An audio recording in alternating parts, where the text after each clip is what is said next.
नमस्कार। मैं हूं रिपु मिश्रा। आपने देखना शुरू कर दिया रिपु मिश्रा ऑफिशियल। बीएनएस भारतीय न्याय संहिता, बीएनएसएस भारतीय नागरिक सुरक्षा संहिता, बीएसए भारतीय साक्ष्य अधिनियम। जैसे ही इन कानूनों के नाम हमारे सामने आते हैं तो कहीं ना कहीं अपनत्व का एहसास होता है, और होना भी चाहिए, क्योंकि इस तरह के कानून हमारे भारतीय लोग ही, हमारे जनप्रतिनिधि ही हमारे लिए बनाते हैं। लेकिन क्या इस नियम में कोई इस तरह का प्रावधान है कि जब कोई भ्रष्ट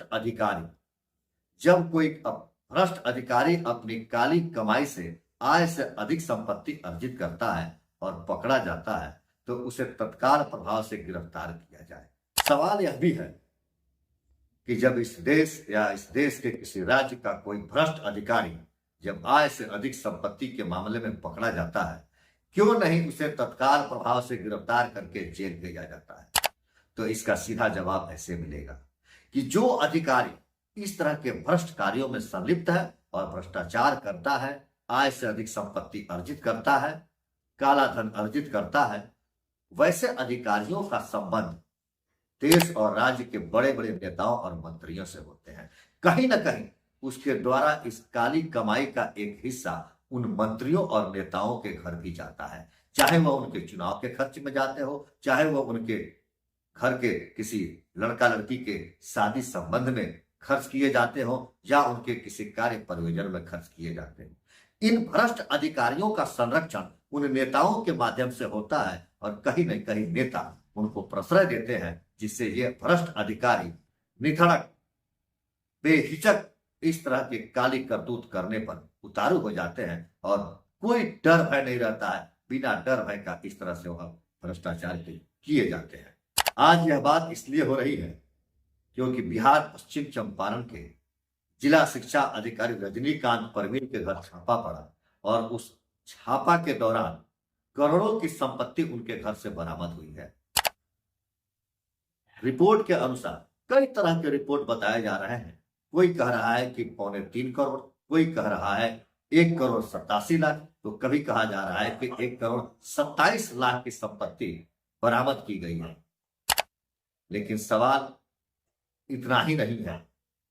जो लोग इस भ्रष्ट शिक्षा अधिकारी के संपर्क में रहे हैं, या जो लोग उनको बड़े नजदीक से देखे हैं, उनका कहना है कि यह भ्रष्ट अधिकारी अकेले बेतिया पश्चिम चंपारण जिला से 100 करोड़ की संपत्ति अर्जित किया है। जब से यह खबर सार्वजनिक हुई है कि बेतिया का जिला शिक्षा अधिकारी रजनीकांत परवीन भ्रष्टाचार में डूबा था, और यह भ्रष्टाचारी के घर से करोड़ों की संपत्ति जब्त हुई है, तो इसी बीच बेतिया के सांसद डॉक्टर संजय जायसवाल, जो भारतीय जनता पार्टी के मुख्य सचेतक भी हैं, उन्होंने फेसबुक पर एक पोस्ट साझा किया है, और उन्होंने कहा है कि पिछले साल जब चुनाव का समय था, उस समय इस भ्रष्ट जिला शिक्षा अधिकारी की पत्नी के गाड़ी से बेतिया मुफस्सिल थाना ने 1 करोड़ रुपया जब्त किया था। लेकिन उस 1 करोड़ रुपये का क्या हुआ, इसकी जानकारी किसी को नहीं मिली, जनप्रतिनिधि को भी नहीं मिली कि वह पैसा कहां खर्च हुआ, कहां गया। क्या वह सरकार के खजाने में गया, या वह फिर किसी मंत्री और नेता के चुनाव में खर्च हो गया। एक बात याद आ रही है, आपको भी याद होगी कि पिछले साल की बात है, मतलब 2024 की बात है, और 2024 में लोकसभा का चुनाव हो रहा है। उस लोकसभा के चुनाव में बिहार में भारतीय जनता पार्टी और जदयू मिलकर चुनाव लड़ी। ऐसे तो बहुत सारे गठबंधन उनके साथ रहे एनडीए में, और इस जिला शिक्षा अधिकारी, मतलब भ्रष्ट जिला शिक्षा अधिकारी रजनीकांत परवीन का संबंध एनडीए के बड़े नेताओं से, बिहार में एनडीए के बड़े नेता और मंत्रियों से इनका संबंध बताया जाता है। तो क्या जो पैसे उनकी पत्नी की गाड़ी में पाए गए थे, वह पैसे किसी एनडीए के मंत्री के चुनाव में ही खर्च किए गए? क्या वह पैसे जो चंपारण के लोगों से लूटा गया था, वह पैसा एनडीए के ही किसी मंत्री के चुनाव के खर्च में लगाए गए? तो कहीं ना कहीं ये मंत्री और नेता इन तमाम भ्रष्टाचारियों को संरक्षण देते हैं, और उन्हीं के संरक्षण से ये इस तरह का गोरख धंधा, काली करतूत, काली कमाई और लूट खसोट का माहौल बनाए रखते हैं, और निर्दोष लोगों से लूटते रहते हैं। सांसद महोदय ने तो आरोप तो लगा दिया, लेकिन क्या सांसद महोदय ने कभी प्रयास किया कि इस तरह का कानून बने कि जब किसी भ्रष्ट अधिकारी के यहां आय से अधिक संपत्ति प्राप्त हो तो वैसे अधिकारियों की गिरफ्तार किया जाए, उसे जेल भेजा जाए। हालांकि ये अधिकारी भी बड़े होशियार और चालाक होते हैं।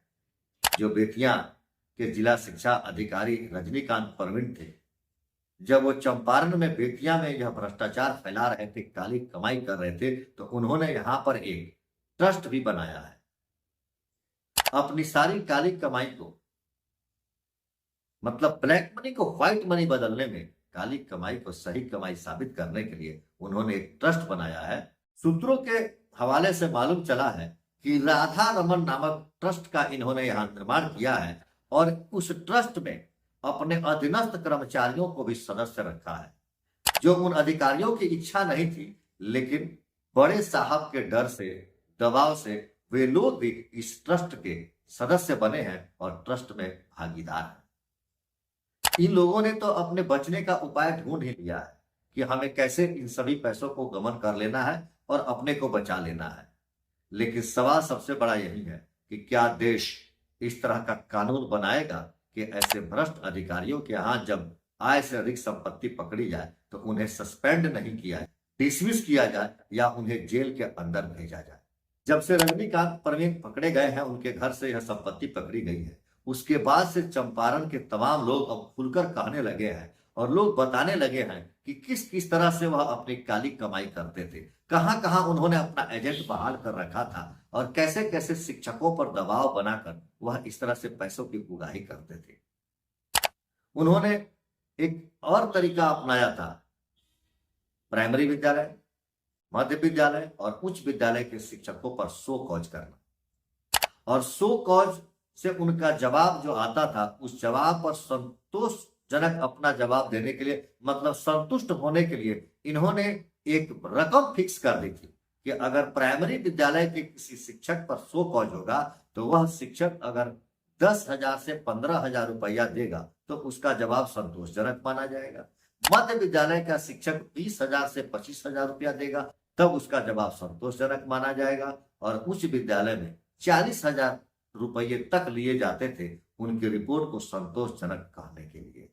इस तरह से इन्होंने एक पूरा भंवर जाल फैला रखा था और इस पूरे जाल में, इस चक्रव्यूह में शिक्षकों को फंसाकर उनसे उनके परिश्रम की कमाई, पसीने की कमाई को लूटता रहा और अपनी तिजोरियों को भरता रहा, अपने आकाओं को देता रहा, नेताओं और मंत्रियों को चढ़ावा चढ़ाता रहा। और ये जहां भी जाते हैं, रजनीकांत परवीन जिस जिला में गए हैं उस जिला में इस तरह का भ्रष्टाचार किए हैं। वो आदतन भ्रष्टाचारी हैं।